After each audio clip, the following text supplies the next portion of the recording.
বড় বড় যানবাহন চলে হেলে দুলে, ছোটগুলো উল্টে পড়ার উপক্রম হয়।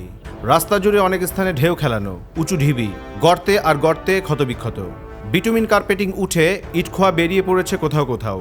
বড় বড় গর্ত ইট বিছিয়ে ঢেকে সমান করা হয়েছে। ছোটখাটো ক্ষত ঢাকতে মারা হয়েছে পটিপাটা। যশোরের মহাসড়কগুলোর বিভিন্ন পয়েন্টে এরকম বিধ্বস্ত অবস্থার কারণে ঝুঁকিতে পড়েছে যান ও জনচলাচল। রাস্তার কারণে যদি সমস্যা হচ্ছে, আমাদের গাড়ি চালানোর অসুবিধা হচ্ছে। এই গাড়ি চালানোর অসুবিধে, যাতায়াতের অসুবিধে, পারাপারের অসুবিধে, দুর্ঘটনা তো অনেক সময়ই ঘটে। আমাদের রাস্তার সমস্যার জন্য মনে করুন যে আমাদের গাড়িগুলো চলাচল করতে সমস্যা হয়। বিভিন্ন রকমের জ্যাম বাজে, গাড়িগুলো নিয়ে যাওয়ার সময় মনে করেন গাড়ি উল্টো হয়ে যায়, গাড়ি ঘোরানোর সময় উল্টো হয়ে যায়, প্রচুর রাস্তায় জ্যাম বাজার সময় মনে করেন অ্যাক্সিডেন্ট হয়। আমরা ওই পাশে গাড়ি ঘুরোচ্ছি, আমাদের বিয়ারিং ভেঙে মনে করেন রাস্তার পরে পড়ে থাকি। এগুলো নানান ধরনের সমস্যা হয়। সেগুলো যদি গভর্নমেন্ট যেগুলো দেখে তাহলে আমাদের জন্য উপকার হয়। হ্যাঁ, রাস্তায় এই নষ্ট হওয়ার কারণে যাতায়াতের অনেক সমস্যা। বিশেষ করে যশোর বেনাপোল, যশোর ঝিনাইদহ ও যশোর খুলনা মহাসড়কের সবচেয়ে বেহাল দশা। এই মহাসড়ক তিনটিতে থাকা রেল ক্রসিংয়ের দুই পাশের অবস্থা সবচেয়ে ভয়াবহ রকমের। অভিযোগ রয়েছে নির্মাণ কাজে সস্তা ও মানহীন সামগ্রী ব্যবহার করে বেসুমার লুটপাট চালানোয় দ্রুতই সড়কগুলো বিনষ্ট হয়ে গেছে। এমন পরিস্থিতিতে মহাসড়কগুলো সচল রাখতে গত 10 বছরে বিপুল পরিমাণ অর্থ ব্যয় হয়েছে। ওই সময়কালে যশোর জেলায় বিভিন্ন মহাসড়ক নির্মাণ ও রক্ষণাবেক্ষণে প্রায় 2000 কোটি টাকা ব্যয় হয়েছে বলে সংশ্লিষ্ট সূত্রে জানা গেছে। বিগত সরকারের সময় মানহীন উপকরণ ব্যবহার করে নিম্নমানের কাজের কারণে সড়কগুলো নির্মাণের অল্প দিনের মধ্যেই দ্রুত বেহাল হয়ে পড়েছে। ধারণ ক্ষমতার বেশি লোডে ট্রাক চলাচলের কারণে মহাসড়কের র্যাটিং বা ঢেউ সৃষ্টি হচ্ছে। এতে বেশি দিন টিকছে না সড়ক, সারাই করলেও আবারও আগের অবস্থায় ফিরে যাচ্ছে। যশোরের বেহাল মহাসড়ক দ্রুত মেরামতের দাবিতে আন্দোলনরত শিক্ষার্থী ও সড়ক ও জনপদ বিভাগ কর্তৃপক্ষের এরকম পাল্টাপাল্টি ভাষ্য পাওয়া গেছে।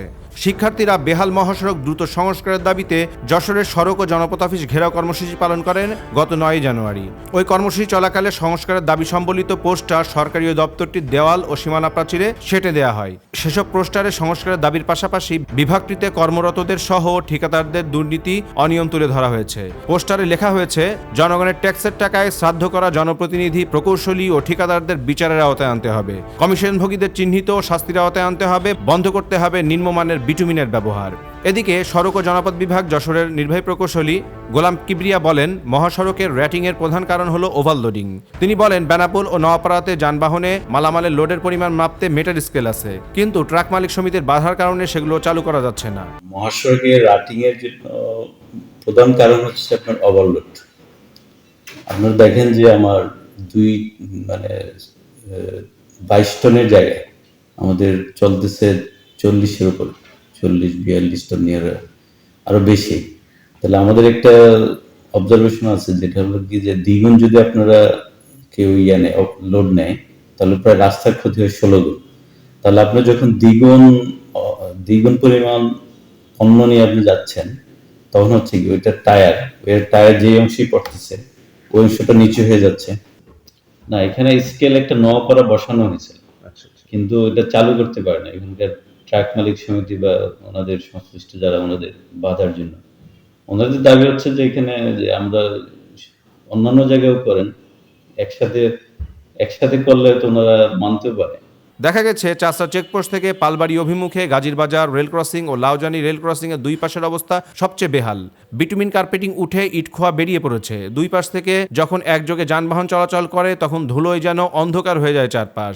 দুই পাশের গাছপালা ধুলোর পুরু আস্তরণে ছেয়ে আছে। চরম বিপজ্জনক অবস্থার মধ্যে এখান দিয়ে বাস, ট্রাক ও মোটরসাইকেল সহ অন্যান্য যানবাহন চলাচল করছে।